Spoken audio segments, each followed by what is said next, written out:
अब तक आपने देखा, भारतीय जनता पार्टी और लेफ्ट के समर्थन से बने प्रधानमंत्री वीपी सिंह ने मंडल की सिफारिशों को लागू किया तो देश में इसकी कड़ी प्रतिक्रिया हुई। छात्रों ने आत्मदाह शुरू कर दिया। वीपी सिंह की छवि खलनायक की बनी तो भारतीय जनता पार्टी ने विश्व हिंदू परिषद के राम जन्मभूमि मुक्ति संघर्ष की तरफ अपना राजनीतिक रथ मोड़ दिया और उस वक्त के बीजेपी अध्यक्ष लाल कृष्ण आडवाणी ने सोमनाथ से अयोध्या तक राम रथ यात्रा निकालने का फैसला किया। वीपी सिंह ने जब नाखुशी जताई तो बीजेपी ने साफ कह दिया, रथ रोका तो वो सरकार से समर्थन वापस ले लेगी। लेकिन बिहार के मुख्यमंत्री लालू प्रसाद यादव के इशारे पर समस्तीपुर में रथ यात्रा रोक दी गई और लाल कृष्ण आडवाणी को गिरफ्तार कर दिया गया। इस पर बीजेपी ने सरकार से समर्थन वापसी की घोषणा कर दी। दूसरी ओर वीपी सिंह से नाराज चल रहे चंद्रशेखर और राजीव गांधी में नजदीकियां शुरू हो गईं। देश अब एक ऐसे दोराहे पर था जिसके एक तरफ था मंडल, दूसरी तरफ कमंडल और बीच में सत्ता की सियासत के बनते बिगड़ते समीकरण। और अब आगे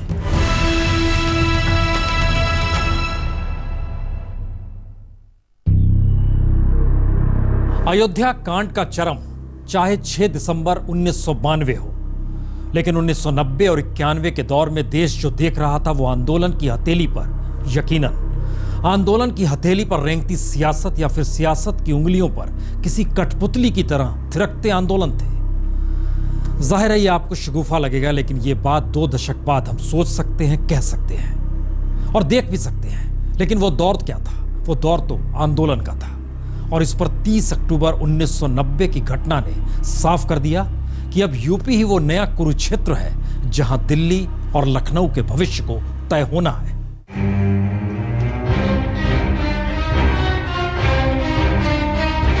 तीस अक्टूबर 1990 अयोध्या। किसी के माथे पर राम नामी पट्टी तो किसी के माथे पर चंदन का तिलक। कोई भगवा रंग में ऊपर से नीचे तक एकाकार तो कोई अपने ही जुनून में खोया हुआ।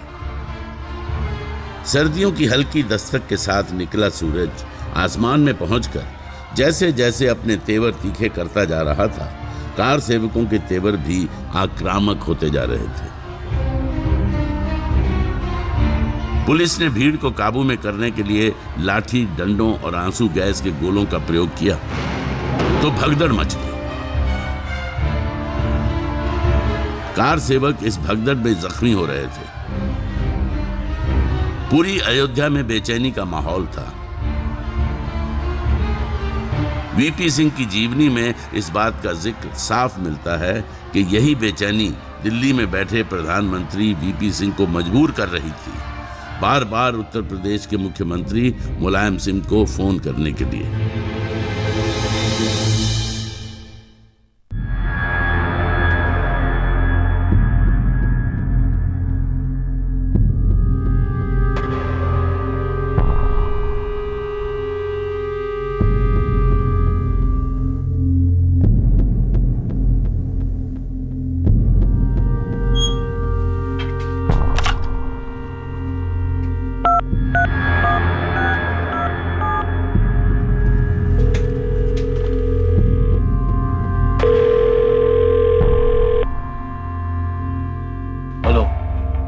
मैं विश्वनाथ प्रताप सिंह बोल रहा हूँ। मुलायम सिंह जी, अब स्थिति क्या है?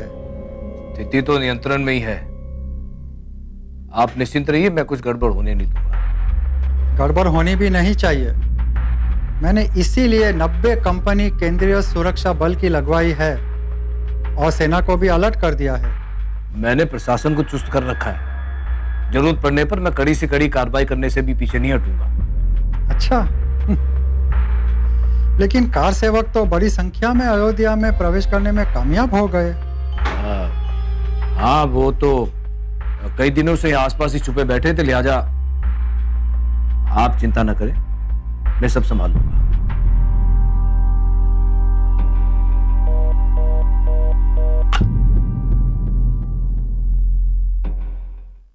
आप चिंता ना करें, मैं संभाल लूंगा, यह दावा था मुलायम सिंह यादव का।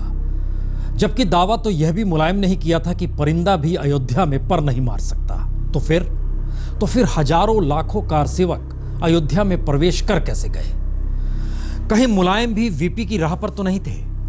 वीपी को दिल्ली में सरकार बचानी थी, मुलायम को लखनऊ में। राम रथ यात्रा को दिल्ली में ढील दी जा रही थी और यूपी में मुलायम अयोध्या को बांधना चाहते थे, अपने तरीके से मथना चाहते थे। लेकिन इन सब के बीच विश्व हिंदू परिषद की मुनादी पर साधु संतों का समागम जिस तरीके से या कहीं जिस तादाद में हुआ और कार सेवक अयोध्या की तरफ कूच कर रहे थे, उन्हें रोकने का हर प्रयास गैर कांग्रेसवाद के आधार पर बनी मुलायम सरकार को दरअसल डिगा रहा था।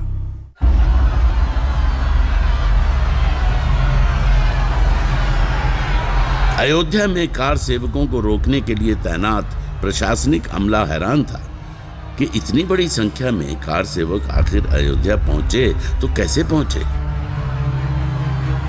न सिर्फ कार सेवक बल्कि बजरंग दल, विश्व हिंदू परिषद और भारतीय जनता पार्टी के नेता भी अयोध्या पहुंच चुके थे।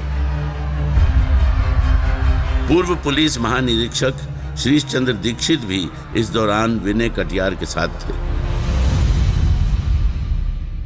उत्तर प्रदेश की सीमा से लेकर राम जन्मभूमि तक कितने बैरियर लगाए उन्होंने। फैजाबाद जिले को छावनी में बदल दिया, लोगों का आवागमन बंद हो गया। अयोध्या रेलवे स्टेशन है, अयोध्या रेलवे स्टेशन को आर पार करने वाली सारी ट्रेन बंद कर दी। ये कौन सा लोकतंत्र है? उन्होंने सोचा था अयोध्या में कोई आदमी नहीं घुस सकेगा। जिन लोगों ने सारे देश का आवाहन किया है, उन लोगों के सामने लक्ष्य था, अगर हम ही नहीं घुस पाए और जनता चली गई तो हम क्या मुंह दिखाएंगे। मुलायम सिंह जी ने कहा था परिंदा पर नहीं मार सकता, उन्होंने इसकी घोषणा करके रखी थी। हम लोगों ने कहा था हर हालत में हम लोग पहुँचेंगे, और हम लोग पहुँचे। हमारा आंदोलन सफल हुआ क्योंकि उनका जो वचन था उसको हम लोगों ने तोड़ा।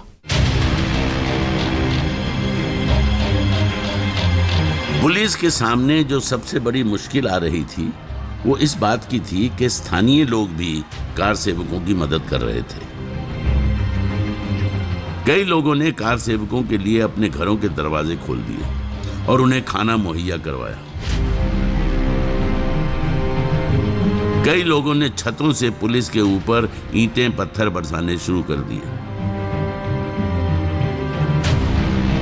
इससे पुलिस बौखला उठी।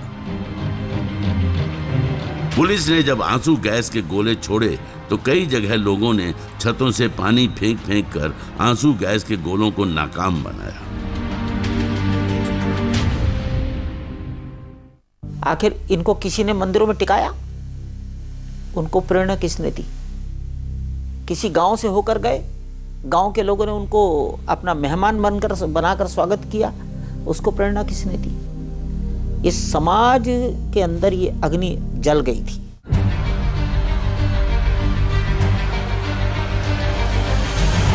अफरा तफरी के इसी माहौल के बीच अचानक एक साधु ने उस बस को हाईजैक कर दिया जिसमें गिरफ्तार किए गए कार सेवक भरे हुए थे। साधु ने उस बस को लेकर तेजी से पुलिस के बैरियर को तोड़ते हुए विवादित स्थल की ओर दौड़ा दिया। ये मंजर देखकर पुलिस के हाथ पांव फूल गए।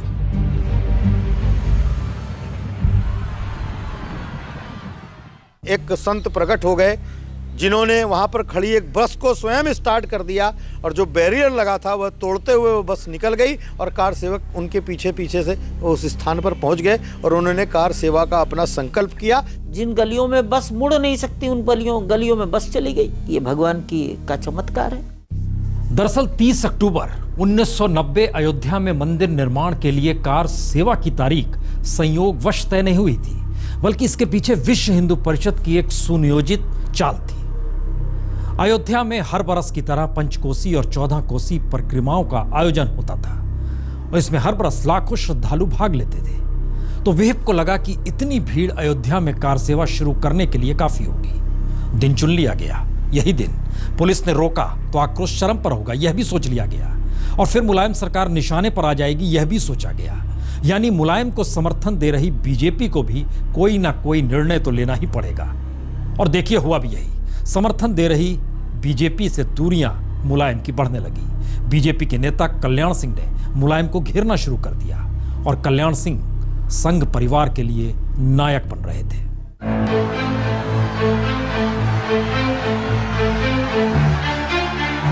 संघ परिवार में विश्व हिंदू परिषद के नेता अशोक सिंघल की तूती बोलती थी। इसलिए लाखों की भीड़ के बीच एक खबर कार सेवकों के बीच तेजी से फैलने लगी कि अशोक सिंघल पुलिस कार्रवाई में बुरी तरह घायल हो चुके हैं और कई बड़े नेता गिरफ्तार कर लिए गए हैं। इस खबर से कार सेवक उत्तेजित होने लगे और बड़ी संख्या में विवादित स्थल के नजदीक पहुंचने लगे। पूर्व प्रधानमंत्री नरसिम्हा राव की किताब अयोध्या के मुताबिक जैसे ही 2 से 3 हजार की संख्या में कार सेवक विवादित स्थल के करीब पहुंचे, पुलिस के कुछ जवानों ने उन पर गोली चला दी। इस गोलीबारी में 5 लोग मारे गए। इस घटना से कार सेवक बुरी तरह उत्तेजित हो गए। जिस प्रकार से वहाँ गोली चलाई गई निहत्थे लोगों को, वो बड़ा दर्दनाक हृदय विदारक घटना थी, जो कि कभी भूलेंगे नहीं। जब कभी उस स्थान पर पहुँचता हूँ तो लगता है कि यहाँ पर बड़ा भारी नरसंहार हुआ। राष्ट्रों के इतिहास में ऐसे अवसर आते हैं जब जनाकांक्षाएं प्रशासन से आगे चली जाती हैं, और ऐसे भी अवसर आते हैं जब हुकूमतों को बहुत कड़े कदम उठाने पर मजबूर होना पड़ता है। वह दिन इसी तरीके का था।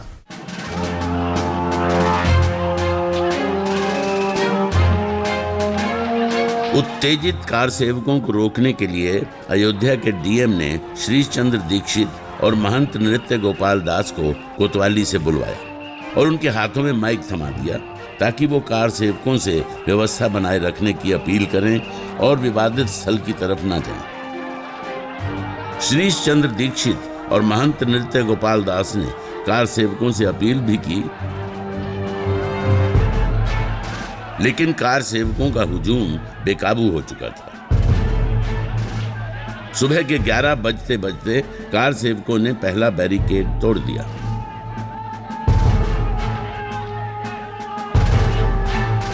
इतने लोग इकट्ठे ही क्यों होने देते? वो तो बाहर ही पीछे ही पकड़ लेते वगैरह, तो या आने ना देते। जब कार सेवक इतने आपने इकट्ठे किए तो उसका मतलब तो यही था। यह कैसा आंदोलन था? उत्तर प्रदेश युद्ध स्थल बन रहा था। दिल्ली में वीपी सिंह खामोश थे। वीपी सिर्फ बयानबाजी कर रहे थे। वीपी ने संविधान के भाग 11 अध्याय 2 के अनुच्छेद 256 के प्रावधानों का प्रयोग करते हुए उन राज्यों को चेतावनी भी नहीं दी जो अयोध्या में लाखों लोगों की भीड़ जुटाकर कानून व्यवस्था को खतरे में डाल रहे थे। मुलायम को लगा कि एक तरफ बीजेपी तो दूसरी तरफ वीपी सिंह, दोनों में कोई अंतर नहीं, क्योंकि कार सेवक तो खुले तौर पर दिल्ली से होकर यूपी में घुस रहे थे और दिल्ली में ही कोई नहीं रोक रहा। तो मुलायम ने अपने ही पीएम वीपी सिंह से संवाद बंद कर दिया।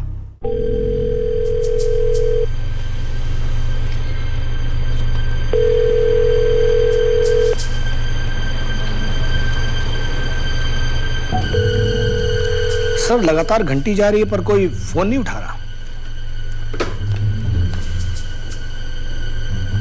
एक बार फिर कोशिश कीजिए, कहीं फंस गए होंगे। Yes sir.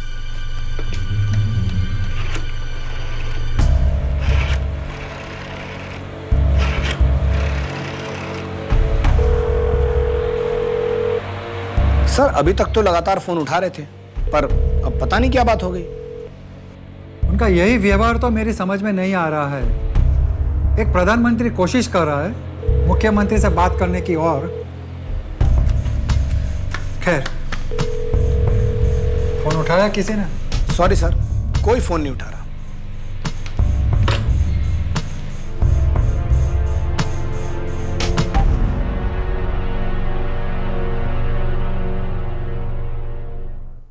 हर कोई राजनीति साध रहा था, या हर किसी की राजनीति दूसरे को साध कर सत्ता में बने रहने या सत्ता में आने की हो चली थी। हो जो भी, अयोध्या में स्थिति लगातार विस्फोटक होती जा रही थी और कोई नतीजा निकल नहीं रहा था, क्योंकि 30 अक्टूबर 1990 कानून, प्रशासन, शासन, भाईचारा, सद्भाव सब एक किनारे रह गया और उन्माद जीत गया।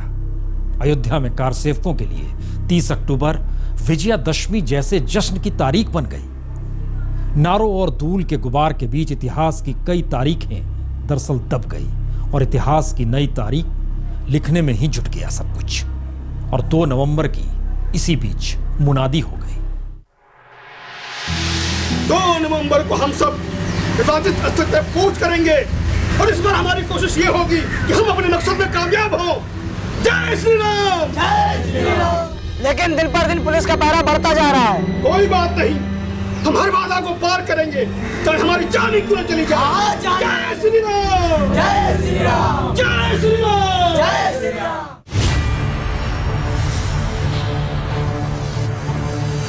2 नवंबर 1990 अयोध्या।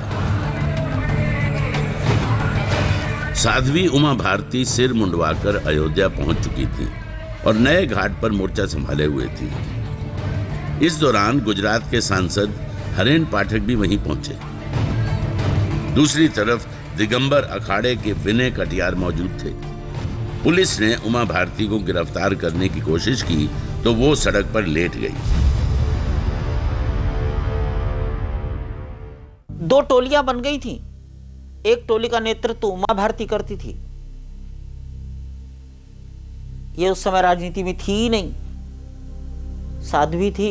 ये उस समय किसी गुरु की शिष्य भी नहीं बनी थी, साधु वेश में रहती थी। एक टोली का नेतृत्व इसके हाथ में था। जी के मंदिर के सामने से एक थोड़ा साइड से ऐसे बगल से निकला था। जो बगल से निकला था उसमें मैं थी।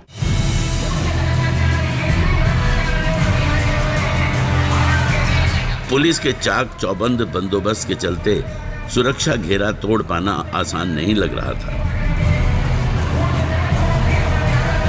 आखिरकार कार सेवकों ने एक खास रणनीति बनाई, जिसके तहत उनके अलग अलग जत्थों में सबसे आगे महिलाएं और बुजुर्ग होते थे।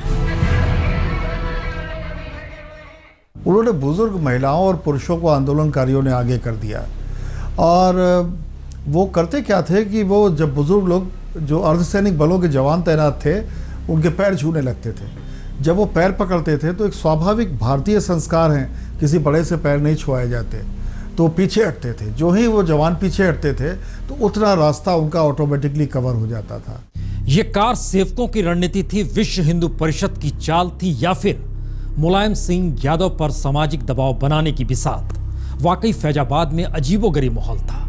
पुलिस, पीएससी, सीआरपीएफ के जवान अपने पैरों को बचाने के लिए पीछे हटते थे। कार सेवकों का जत्था तेजी से आगे बढ़ जाता।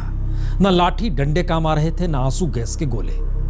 30 अक्टूबर की घटना से मुलायम सिंह पहले ही बौखलाए हुए थे और अब जब उन तक यह खबर पहुंची कि कार सेवकों की भीड़ एक बार फिर नियंत्रण से बाहर हो रही है, तो मुलायम सरकार ने फैसला किया, एक कड़ा फैसला। सर, स्थिति नियंत्रण से बाहर हो रही है, हमें जल्दी ही कड़ा फैसला लेना होगा। हर हालत में कानून व्यवस्था पर नजर रखनी चाहिए। 30 अक्टूबर वाली घटना दोबारा नहीं होनी चाहिए। सर, हो सकता है गोली भी चलानी पड़े। मैं आपसे कह चुका हूं, कानून के मामले में मुझे किसी तरह की कोई कोताही बर्दाश्त नहीं होगी। सर,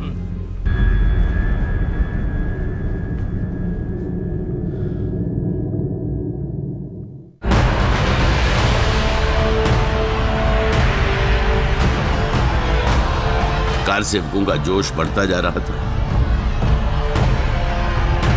और एक बार फिर लगने लगा कि 30 अक्टूबर की घटना दोहराई जा सकती है। तो पुलिस प्रशासन ने अपनी बंदूकों के मुंह कार सेवकों की तरफ कर दिए।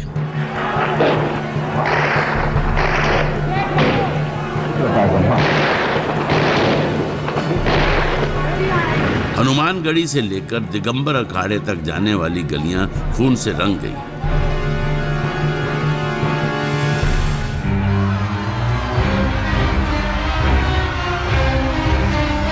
चीख पुकार के बीच भगदड़ का माहौल बन गया।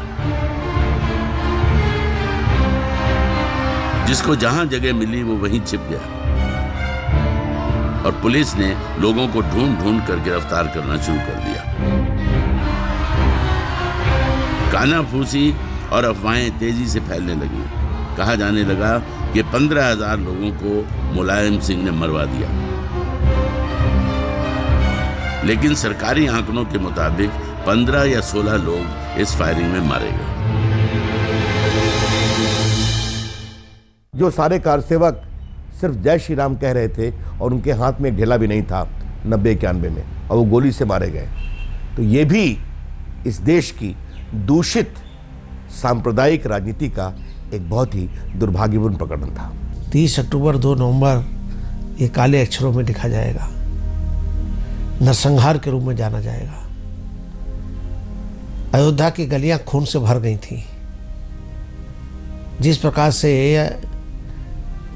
आदरणीय मुलायम सिंह की सरकार ने वहाँ रक्तपात कराया, वो असहनीय है और वो हमेशा हम लोगों को याद करता रहेगा।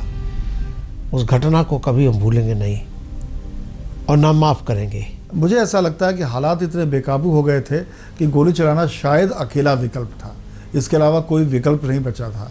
ये बात अलग है कि उस घटना की और उस गोली कांड की इतनी ज़्यादा तीखी निंदा हुई कि लगा जैसे कि पता नहीं किस तरीके का अत्याचार हो गया। लोगों ने इसकी जालियांवाला बाग से तुलना की। नहीं, मेरा अपना ख्याल है उसके बगैर हो सकता था अगर वो इसकी पहले कोशिश करते, वैसे ज़रूरत नहीं थी। और फिर अगर बहुत थी तो टीयर गैस कर लेते, गोली चलाने का मतलब क्या।